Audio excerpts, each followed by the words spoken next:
Welcome to English with Zenko Master. Get ready to learn something new today. Hello, my friend. Today I want to take you on a journey. This is a story that has been told for many centuries, but I will not just tell you the story. I will bring it to life for you.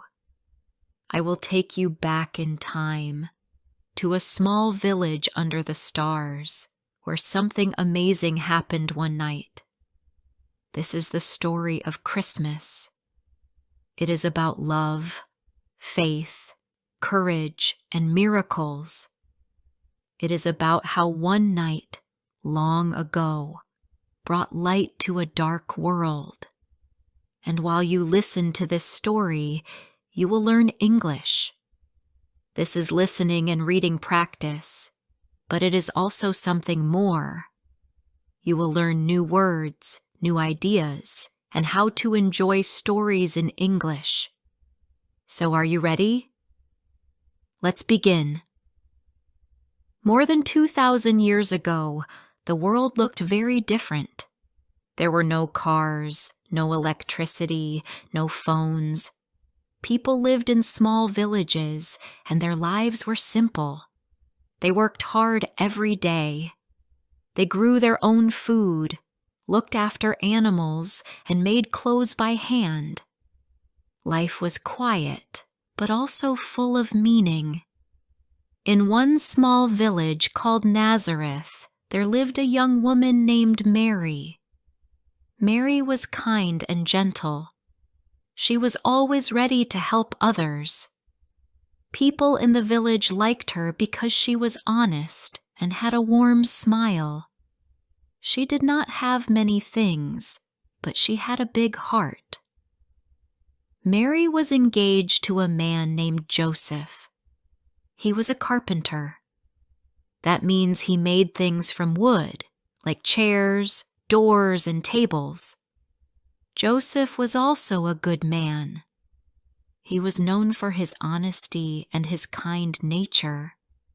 He cared deeply for Mary, and they were planning to get married soon. One evening, Mary was alone in her small home. The sun had gone down, and the sky was full of stars. She sat quietly, thinking about her future. The air was still, and everything felt peaceful. Then, something unexpected happened. The room began to glow with a soft, golden light. Mary looked around in surprise. She did not understand what was happening. Suddenly, she saw someone standing in front of her. It was a figure dressed in white, shining brightly. He was not an ordinary man. He was an angel. His name was Gabriel. He looked at Mary and spoke in a calm but powerful voice. He said, "Do not be afraid, Mary. I am Gabriel, a messenger from God. You are chosen for something very special. You will have a son, and his name will be Jesus.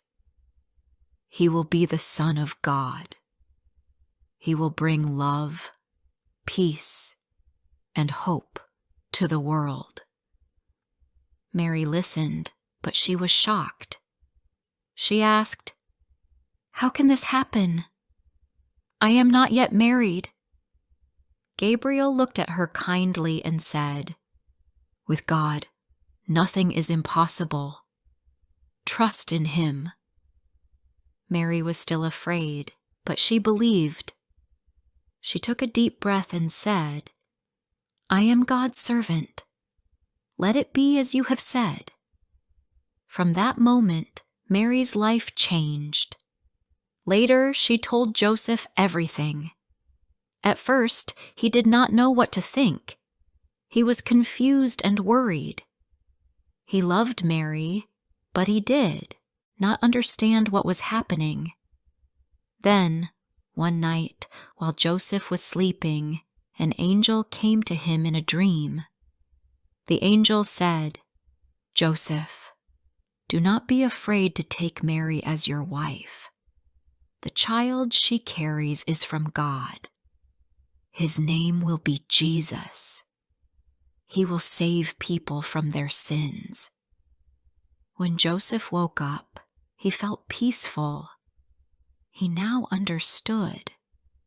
He promised to stay with Mary and take care of her and the baby. Some time passed, and then the Roman Emperor, Caesar Augustus, gave an order.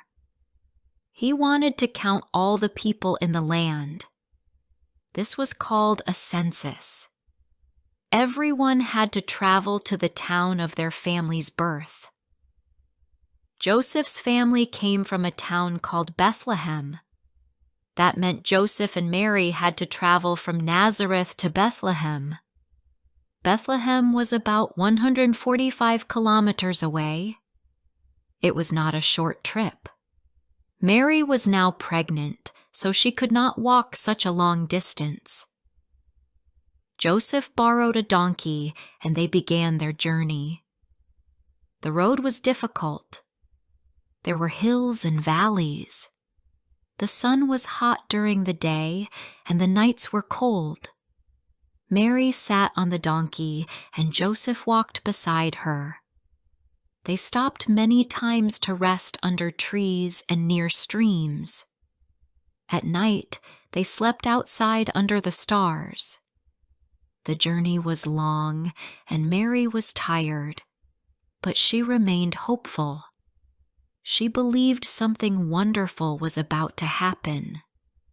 She looked at Joseph, who tried to keep her safe and comfortable. Together they moved slowly across the land, step by step, closer to Bethlehem. When they finally arrived in Bethlehem, the town was full of people. Everywhere they looked, there were families and travelers. People had come from many places for the census. Joseph knocked on doors, one by one, asking for a place to stay. But each time, the answer was the same. "There is no room." Mary was in pain. The baby was coming soon. They needed a place to rest. Joseph kept trying. He did not give up. At last, one kind innkeeper said, "I have no room inside the house, but I have a stable outside. You can stay there. It is not perfect, but it is warm and safe." A stable is a place where animals like cows, sheep, and donkeys sleep. It was not where you would expect a baby to be born. But Joseph and Mary were thankful. They went into the stable and made a place to rest. That night, something beautiful happened. Mary gave birth to her baby boy. She held him in her arms with love and care. She wrapped him in soft cloths and laid him in a manger. A manger is a wooden box where animals eat their food. That night, it became a bed for the baby who would change the world. Outside, the sky was clear. The stars were bright. One star shone more brightly than any other. It was as if the star was watching over them. It lit up the stable with a soft glow. The night was quiet. There was no music, no celebration, just peace. But in that stillness, something greater than words was born. Mary looked at her child and smiled. Joseph sat beside her, holding her hand. The baby slept, warm and safe, in the manger. No one else knew what had happened, but in that simple moment, the world had changed forever. That same night, outside the quiet town of Bethlehem, there were some shepherds watching their sheep. These men lived simple lives. They worked under the sky, in the open fields, staying with their animals day and night. They were not rich or important, but they were hard workers. They slept on the ground and warmed themselves beside small fires. They listened to the sounds of the sheep and the wind. They knew the stars better than the streets of any city. The night was peaceful. The sky was full of stars. The shepherds sat close together near the fire, talking softly. Some were getting sleepy. Others were still wide awake, keeping watch. It was a night like many others, cold and quiet. But then, something happened that would change their lives forever. Suddenly, the sky above them lit up. A bright light shone all around them. It was not the light of the moon or the stars. It was something greater. The shepherds were shocked. They had never seen anything like it. They looked up and saw a shining figure in the sky. It was an angel. At first, they were afraid. Their hearts beat fast, and some of them covered their faces. But the angel spoke in a calm, warm voice. He said, "Do not be afraid. I bring you good news. This news will bring great joy to all people. Tonight, in the town of Bethlehem, a Savior has been born. He is Christ the Lord. You will find the baby wrapped in cloths and lying in a manger." The shepherds looked at one another. They could hardly believe what they were hearing. And then, before they could speak, the sky filled with even more angels. There were hundreds, maybe thousands, singing together in voices more beautiful than anything the shepherds had ever heard. They sang, "Glory to God in the highest, and on earth peace to those with whom he is pleased." The music filled the night air. It touched the hearts of the shepherds in a way that words cannot explain. They felt joy, peace, and something deep inside that they had never felt before. And just as suddenly as the angels had come, they were gone. The sky returned to its quiet, starry night, but everything felt different. For a few moments the shepherds sat in silence. Then one of them stood up and said, "Let's go to Bethlehem. Let's see this thing that has happened, which the Lord has told us about." The others agreed. They left their sheep behind, knowing that something very special was waiting for them. The shepherds walked quickly through the dark streets of Bethlehem. The town was quiet now.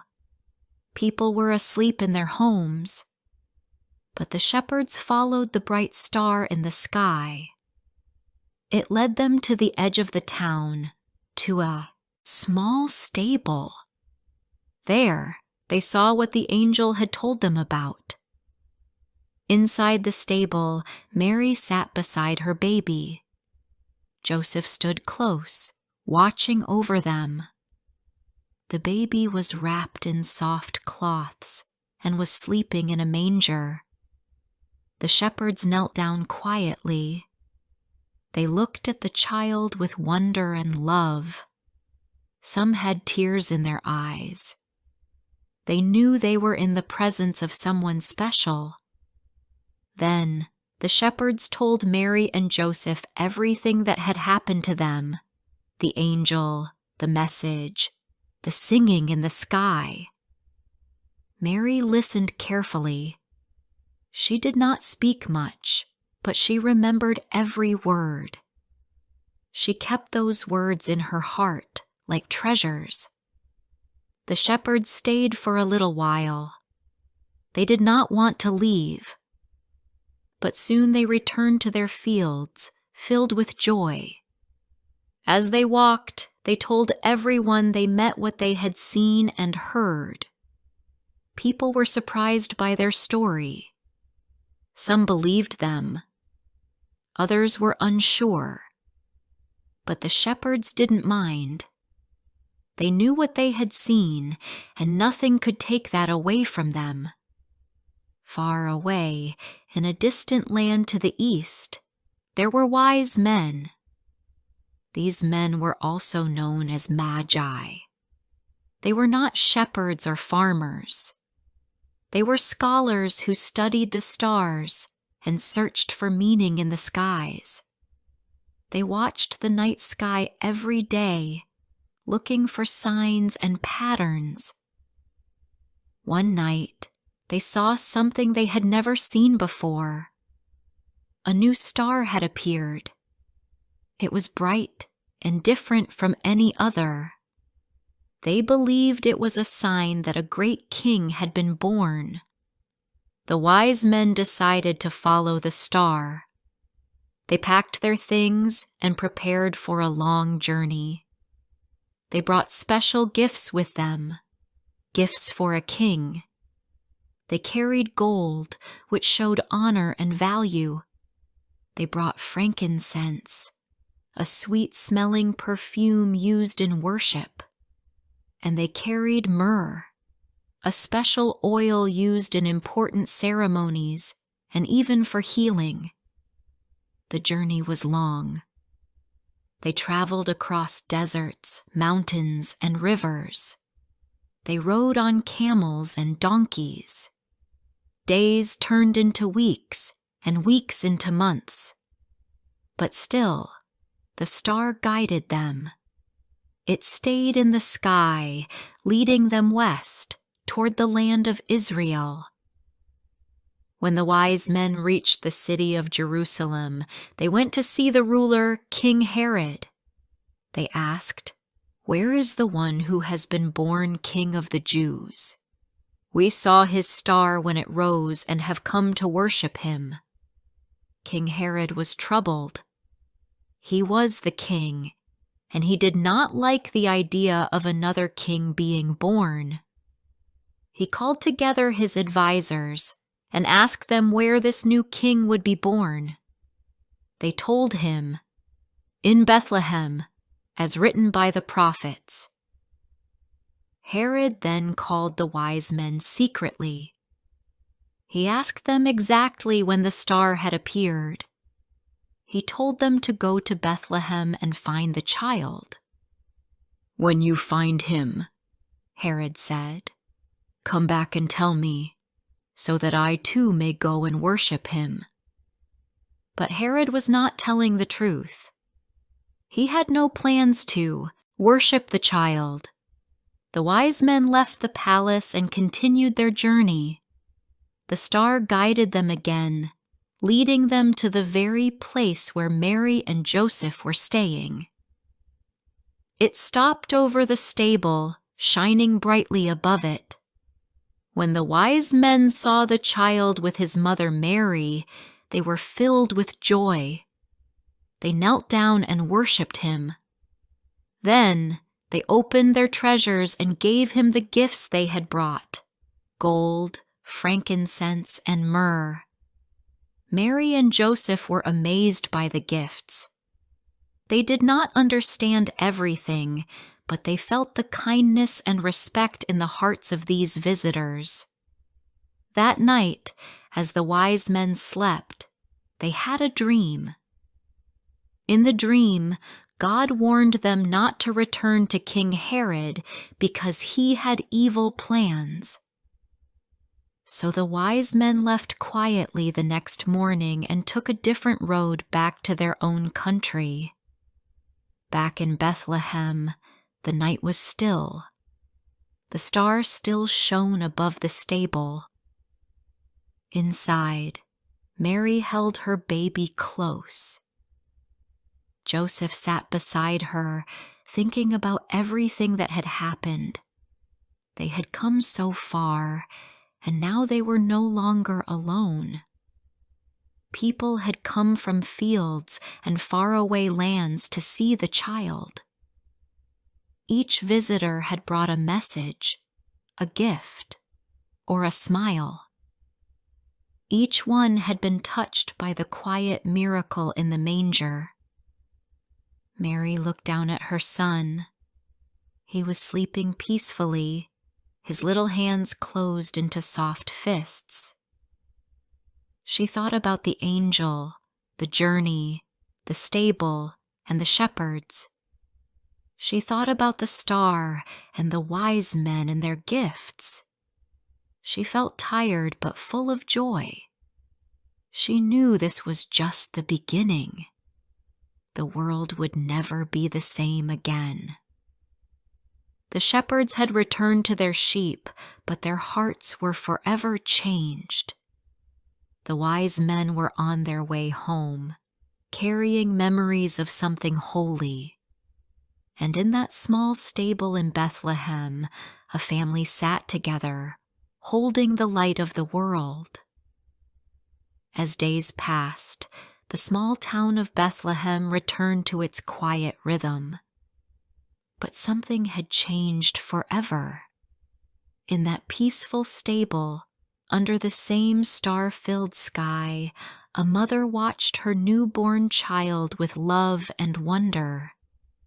Mary had no fine clothes, no golden crown, and no warm bed for her son. But she had something stronger, a heart full of faith and a soul filled with peace. She remembered every visitor, every word, and every moment. She held those memories close, knowing deep inside that this was no ordinary baby. Joseph stayed close to Mary and the baby. He listened, protected, and helped in every way he could. Though he had once been uncertain, he now understood the part he was meant to play. He did not ask for attention or praise. He simply gave his love, his strength, and his trust. Together, Mary and Joseph cared for their newborn son, a baby who would grow to bring hope and light into the world. As time passed, more people began to hear the story. Some believed with joy, others did not understand, but the news continued to spread. Of the angel who spoke to Mary, the star that lit the sky, the shepherds who saw the sky filled with music, and the wise men who brought treasures for a child lying in a manger. These stories would live on for generations. They were not just stories about one night. They became a message for the world, a message of kindness, faith, and love. Years later, people would continue to remember that night. They would gather each year around the same time to tell the story again. They would light candles, sing songs, give gifts, and spend time with their families. This celebration would be called Christmas. And even though it began in a small stable with a newborn baby, it would grow to become one of the most important and beloved days in the world. But where did all these Christmas traditions come from? Why do people decorate trees, hang stockings, give gifts, and sing carols? Let me tell you how these beautiful traditions began, one by one, because each one carries a part of the Christmas story in its heart. Long ago, people believed that evergreen trees, the ones that stayed green even in winter, were special. While other trees lost their leaves, evergreen trees stayed alive. People thought these trees were a sign of hope and protection. They started to bring small branches of these trees into their homes during the coldest months. Later, in Germany about 500 years ago, people began decorating full evergreen trees to celebrate Christmas. They used candles, apples, nuts, and handmade decorations. These trees reminded them that life continued, even in dark times. As time went on, the tradition of the Christmas tree spread to other countries. People added more decorations: glass ornaments, stars, angels, and bright lights. Families gathered to decorate the tree together. And on the top of the tree, they often placed a star, to remember the bright star that shone above Bethlehem on the night Jesus was born. Now, what about the beautiful songs we call Christmas carols? These songs also have a long history. At first, people sang songs not only at Christmas, but during many times of the year. These songs were called carols, and they were sung to celebrate seasons and special events. But later, people began writing songs just for Christmas. Songs that told the story of Jesus' birth and shared the joy of the season. One of the most famous carols, Silent Night, was first sung in Austria in the year 1818. It was so peaceful and full of feeling that people across the world began to sing it in their own languages. Today, carols are a big part of Christmas. People sing them at home, in schools, on the streets, and in churches, bringing warmth and joy to everyone who hears them. And then there is the tradition of giving gifts.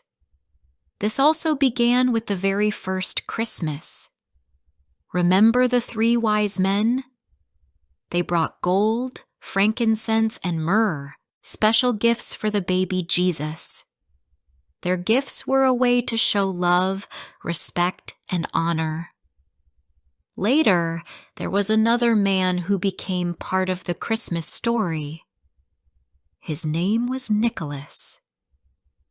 Nicholas lived about 1700 years ago in a town called Myra, which is now part of Turkey. He was kind, generous, and full of love. He became a bishop, a leader in the church, and he spent his life helping others. He especially loved helping children and the poor. Nicholas gave gifts quietly, without expecting anything in return. He believed that true giving should come from the heart. One famous story tells us about 3 poor sisters who had no money for their dowries, the money or gifts needed for a woman to marry in those times. Nicholas wanted to help them, but he didn't want them to know it was him. So one night, he dropped gold coins into their stockings, which they had hung by the fire to dry.